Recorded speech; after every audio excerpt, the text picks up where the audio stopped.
Instruksi Menteri Dalam Negeri Nomor 22 Tahun 2021 tentang PPKM level 4 COVID-19 di wilayah Jawa dan Bali mulai berlaku pada Rabu 21 Juli.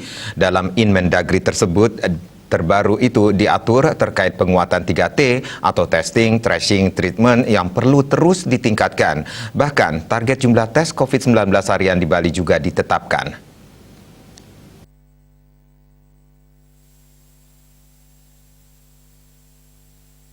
Ditetapkan target testing tiap kabupaten kota untuk positive rate kurang dari 5%, rasio tes minimal 1 per 1000 penduduk per minggu, 5 hingga 15% rasio tes minimal 5 per 1000 penduduk per minggu, 15 hingga 25% rasio tes minimal 10 per 1000 penduduk per minggu, sedangkan untuk positive rate 25% atau lebih, rasio tes minimal 15 per 1000 penduduk per minggu.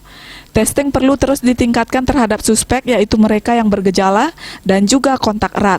Total target testing yang harus dilakukan per hari untuk 7 provinsi di Jawa Bali yang mengikuti kebijakan ini mulai 21 hingga 25 Juli 2021 adalah 324.283 orang.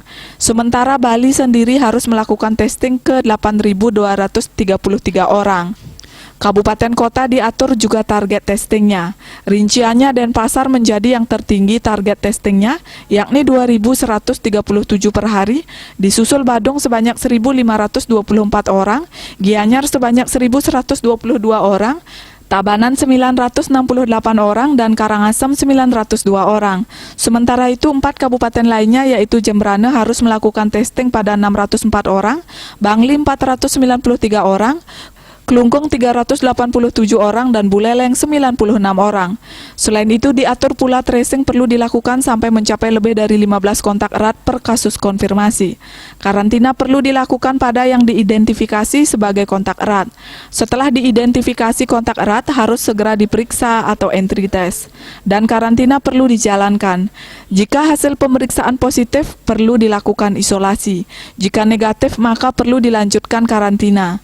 Pada hari kelima karantina perlu dilakukan pemeriksaan kembali, exit test, untuk melihat apakah virus terdeteksi selama masa inkubasi. Jika negatif, maka pasien dianggap selesai karantina. Untuk treatment perlu dilakukan dengan komprehensif sesuai dengan berat gejala. Hanya pasien bergejala sedang, berat, dan kritis yang perlu dirawat di rumah sakit. Isolasi perlu dilakukan dengan ketat untuk mencegah penularan. Diah Dewi, Bali Pos melaporkan.